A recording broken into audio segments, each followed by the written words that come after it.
Hello and welcome to Westbridge, as I can say now that you've helped me choose a name for the layout. So this is basically February's update, which is going to be quite a big update. Didn't have a full month's work on the railway in February because I put my back out at work, so that put me out about 3 days at work and about 2 weeks in total, because I couldn't get under here to get in and do anything on the layout obviously. But even so, in that 2 weeks, in this first week of March that we're into as I'm recording this, there's quite a bit been done. As you can see and hear now, we've actually got trains running. We are now fully DCC running on up and down main lines, the fiddle yard, and the station and the slow lines as well. I've got a little branch line round the back. So yeah, there's quite a bit of progress on there, which I'll take you around the layout in a minute and also give you a driver's eye view. There's a few new locos been added to the fleet. So yeah, there's a few bits to catch up on, so stay tuned and I'll show you what's happening.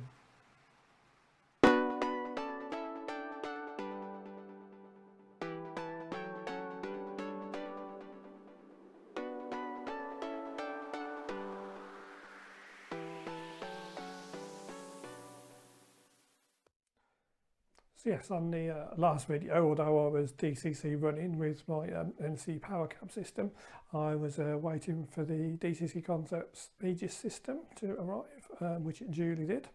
I actually made an unboxing and setup video for that, which would have been the video you'd be watching now. Unfortunately, the microphone wasn't working properly, so it didn't pick up anything that I was saying, which was a real shame because I thought it was quite a good setup video that I made. I did think of like dubbing over it, but it sort of wasn't going to be quite the same anyway. So yes, I have the DCC Concepts Aegis system now, complete with the hands-free option where I can clip the power pack and transmitter onto my belt, have the controller there, not be tethered to the system at all, so I can walk around the whole layout, and more importantly underneath and down to the heritage line, which is behind the camera at the moment. So that I've had that all tested and running. That's a very good system. It's as I say, saved me a couple of times. It does trip out if there's a problem, so if there's like a track pin or something on the layout and a loco's hit that, it's picking that up and cutting the power straight away. And with the programming track, as you can see in the front where I've got a rubber locos there, that's ideal for setting that up, and you can keep that basically as part of your layout if you like, as long as you've got a double isolating brake in the track.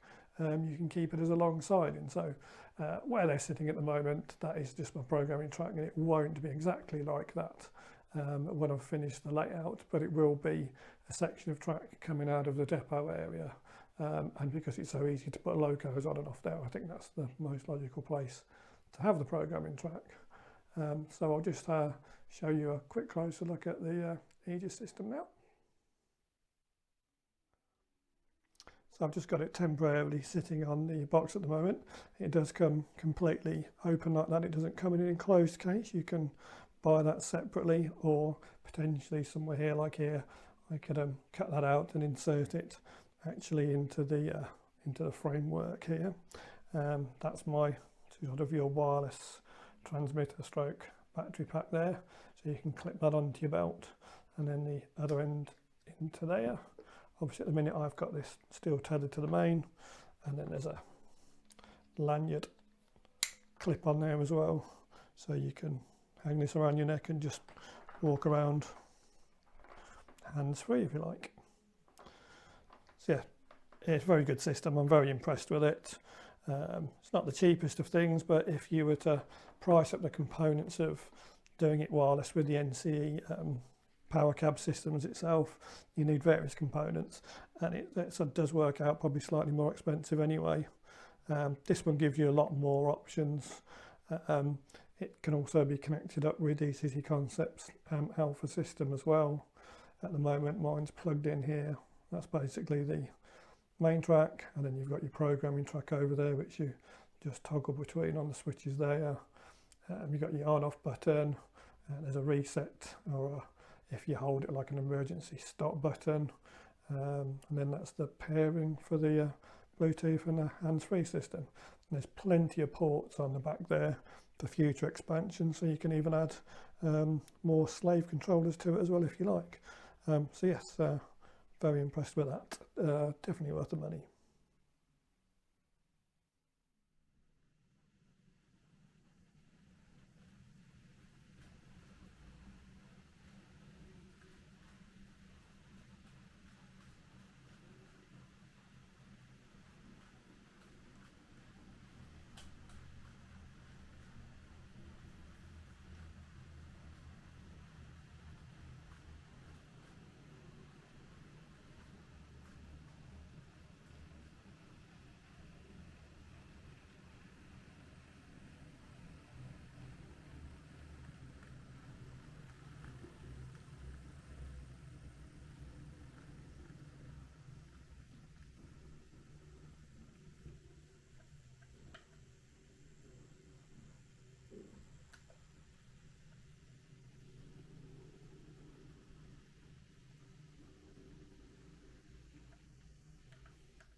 So what I'll do now is give you a driver's eye view of the layout as it's looking at the moment.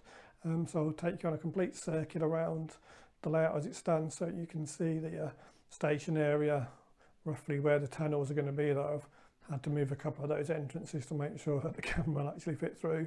But you'll get a look around the fiddle yard and around the whole layout to give you an idea of how we're looking at the moment, and then I'll take you around and show you a bit more detail of what I've done. So we're starting off in the tunnel section here. We are on the down main line. To the left is the branch line, which will be hidden inside the tunnel. So we're just slowly edging around the curve now. This will all be hidden under a large hill. That's the tunnel mouth exit for the branch line, and we'd be exiting round about here on the main line. So to our right is the up main line. Crossovers here to get us from various up and down lines and platforms in and out of the station.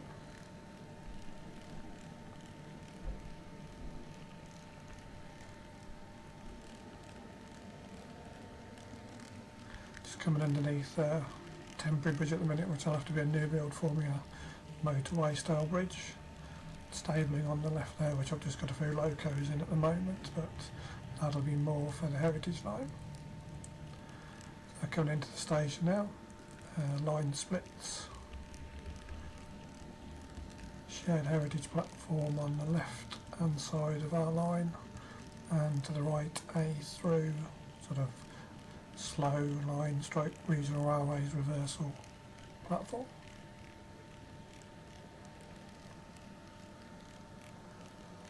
Heritage DMU on the left, waiting to go down the branch, which would veer off to our left here. Another temporary support with a bridge on, which I've had to raise a bit to get make sure the camera goes under, but just to give you an idea. So now we'd be into the scenic break as we head in through the fiddle yard.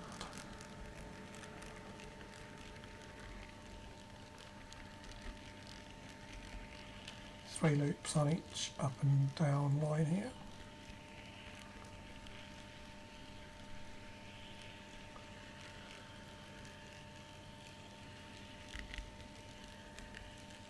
And then as you come out of the fiddle yard again, just somewhere roughly where these sets of points come across, there'd be a scenic break. We'd be in a hidden tunnel again, and then we'd be just exiting the tunnel mouth here. This is where we've got the curve in the lines. On our left there'll be some sort of feature. I'm hoping to put some water, whether it be like edge of a lake or a river or even canal on there. Line branching off there is the freight line, and then we'll just come to a stop before we crash into the tunnel mouth here. So roughly about where we started from.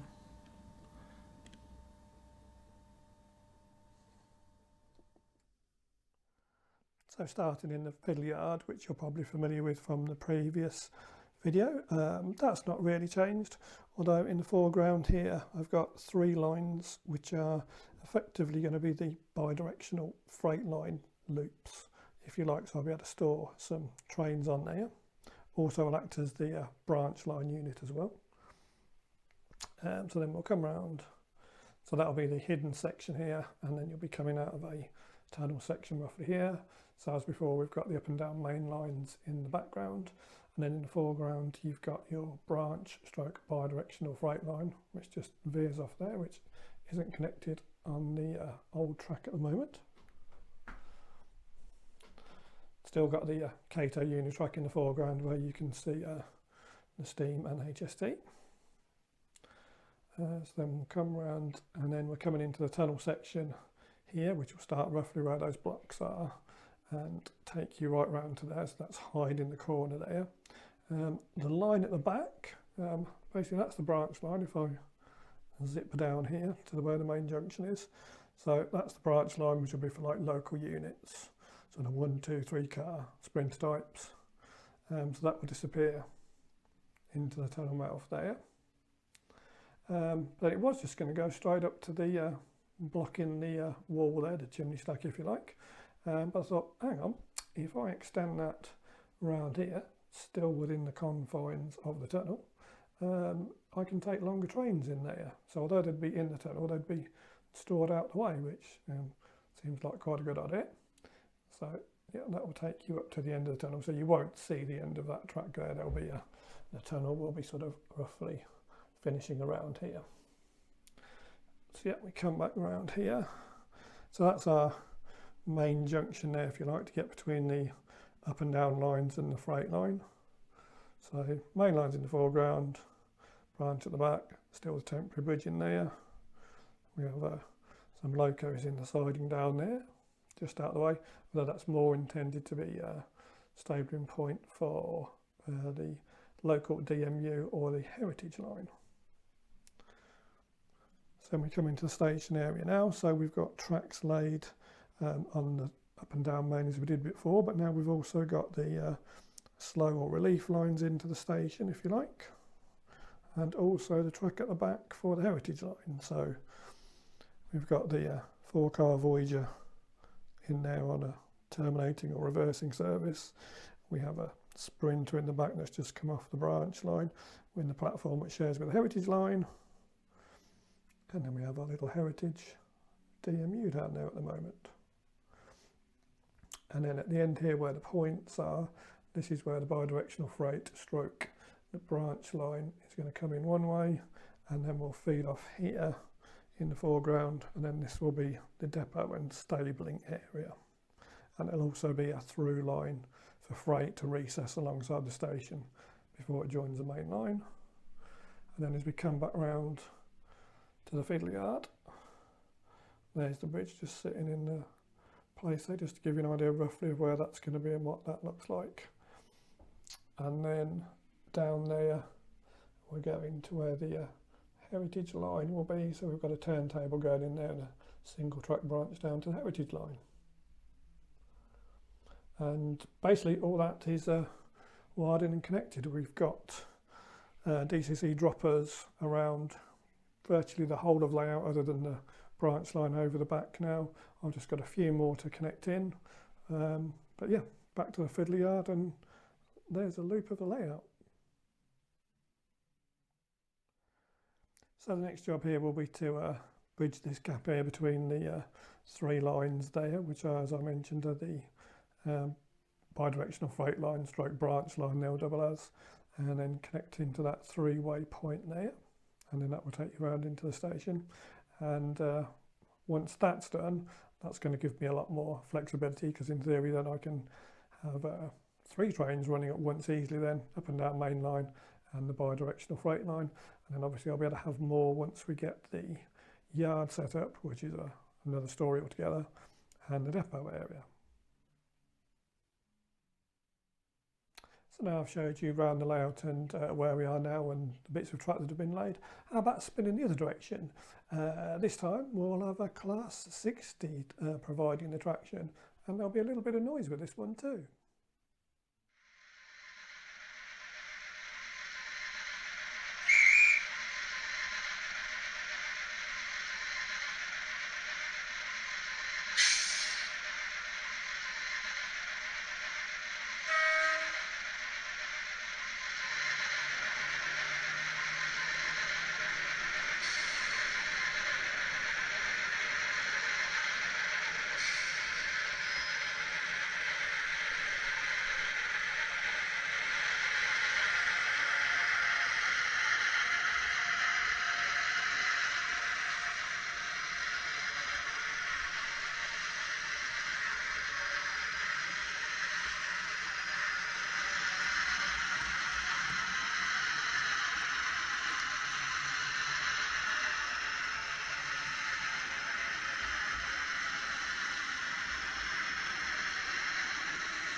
So loco wise, won't show you every loco I've got, all the ones that are DCC ready at the moment, but as you can see there's a little line for 4 class 66 is there, 37 in green, and then DRS class 37 and 57 just at the back of the shot. All of those were DCC fitted already, so they were just a case of putting them on the programming track, giving them a relevant number, and we were ready to go there. But as I've mentioned previously, I do have a lot, indeed the majority of the locos I've had from when I had a layout, going sort of 15 years or more ago, since probably it was last running, are the older style mostly Farish ones pre-DCC, so they need converting. So the other week I took some of those over to the signal box at NCE in Leicestershire, and Lee there is going to convert those to DCC for me. Some of them won't be too bad, but some of the older ones, as explained, will need parts of the body milling out and things. And I'd also brought off eBay, managed to find a nice bargain load haul class 37 with a sound chip as well. So that's gone there to be done as well, and I've swapped to the body on that one, and I'll bring the load haul one in at some point later because it's not 100% relevant to this area, although they did, as you're probably aware, go all over the country anyway. So yes, there'll be some extra DCC converted locos to come back hopefully in another month or so, I would imagine. I've also purchased some chips to fit myself. Obviously the locos that are DCC ready, they're not too bad to do. It's normally just a case of taking out the blanking plate and installing the new chip. I've done a class 31 already, and then there's a couple of chips here, as you can see, I've got from Rouse of Sheffield, and then a couple of Cato chips, because I have one of their GWR IETs, so I need to fit those to some locos, but I'll probably do that as a little video so you can see what I'm doing with those. So what's next to do layout wise? Well, I think the most logical thing to do will be to finish connecting the three bi-directional freight loop lines into the three-way point over there, because then that will lead me into the station, and that will give me a bit more flexibility and more trains that I can run and keep in the fiddle yard. So that's definitely the next thing to do. After that, there's three main projects track-wise, if you like. It'll either be the depot area and what we do with that, how many tracks we're having in there, how you get between the station and the bi-directional freight line. The engineer's yard, which is over this way here. Again, that would be quite a good one to get done, because there'll be quite a few sidings there, so I can get a lot of stock stored in there, which again saves me taking all the things out the drawers. And then there is the branch line behind the camera now, which is probably the next shortest project to do, because essentially it's only taking a track down into the station, fitting in a run-round loop, a couple of sidings for some stabling stock, and then that's done as well. So they're the three main projects track-wise. The other thing is, we're now well into March, change the clocks at the end of this month. Hopefully the weather will be getting better. So hopefully I should be able to get out and filming some more trains on the real railway as well. So expect a mixture of those videos coming up as well as model railway videos, but I'll keep you up to date with any relevant progress. So I'll probably do a video on chipping locos. I've also got one planned for how to save costs on your model railway, or at least try and keep costs down. Various ideas and suggestions of ways you can do that. So again, that'll be a separate video coming up. But for now, I'll say thank you for watching this episode. If you liked it, please take a moment to give me a thumbs up. Don't forget to hit the subscribe button as well for updates, and I'll see you on the next one. Bye for now.